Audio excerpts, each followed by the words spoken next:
Friends, welcome to Hanvika foods. ఈరోజు వీడియోలో tasty డోనట్స్ని ఎలా చేసుకోవాలో చూపించబోతున్నానండి. ఈజీగా ఇంట్లోనే ఎలా ప్రిపేర్ చేసుకోవాలో చూపించబోతున్నాను.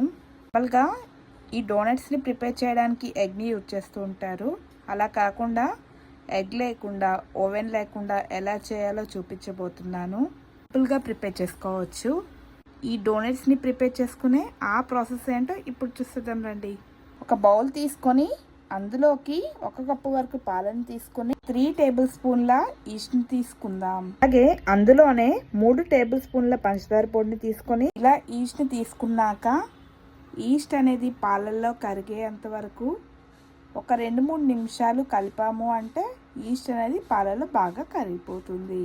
ఇలా పాలల్లో ఈస్ట్ని కలుపుకొని పక్కన పెట్టుకుందాం. అంతలోగా ఒక బౌల్లోకి కప్పు వరకు మైదా పిండిని తీసుకొని దాన్ని జల్లించుకుందాం. ఇలా జల్లించడం వల్ల మైదా పిండిలో ఉండలేమి లేకుండా పోతాయి.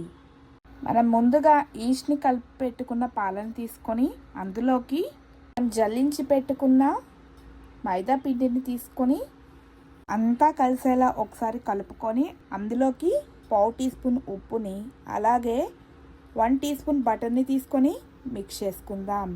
విస్కర్తో మిక్స్ చేయడానికి ఇబ్బందిగా ఉంటే చేత్తో అయినా కలుపుకోవచ్చు. ఇవన్నీ తీసుకోవట్లేదు.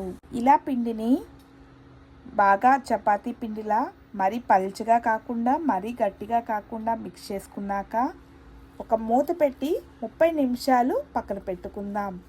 ఇలా పక్కన పెట్టుకోవడం వల్ల మనం ఈస్ట్ తీసుకున్నాం కాబట్టి డోనట్స్ అనేవి బాగా పొంగుతాయి. మరో పక్కన డోనట్స్ కోసం చాక్లెట్ సిరప్ని ప్రిపేర్ చేసుకుందాం. నేను ఇక్కడ డార్క్ చాక్లెట్ని తీసుకొని కట్ చేసుకొని మెల్ట్ చేసుకుంటున్నాను. ఇదే ప్లేస్లో కావాలంటే వైట్ చాక్లెట్నైనా లేదంటే చాక్లెట్ సిరప్ అయినా తీసుకొని యూజ్ చేయవచ్చు.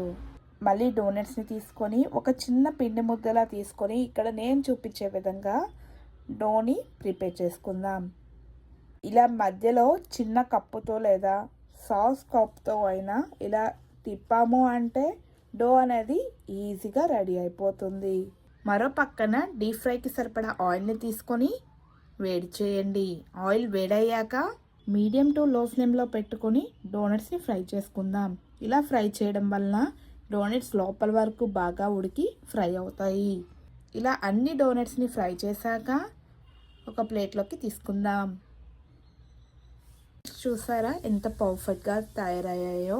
ఇప్పుడు గార్నిష్ చేయడానికి కోసం మనము చాక్లెట్ సిరప్ని రెడీ చేసుకున్నాము కదా, దానిలో ఒక్కొక్క డోనట్ని తీసుకుంటూ డిప్ చేసుకొని తీసుకున్నాము అంటే డోనట్స్ అనేవి తయారైపోయినట్లే. దగ్గర చాక్లెట్ సిరప్ లేకపోతే షుగర్ పౌడర్తో అయినా గార్నిష్ చేసుకోవచ్చు. స్టైల్లో చాలా సింపుల్గా ఇంట్లోనే డోనట్స్ని ఈజీ వేలో ప్రిపేర్ చేసుకోవచ్చు. ఈ వీడియో మీకు నచ్చినట్లయితే లైక్ చేసి మీ ఫ్రెండ్స్ అండ్ ఫ్యామిలీతో షేర్ చేసుకోండి. Thanks for watching.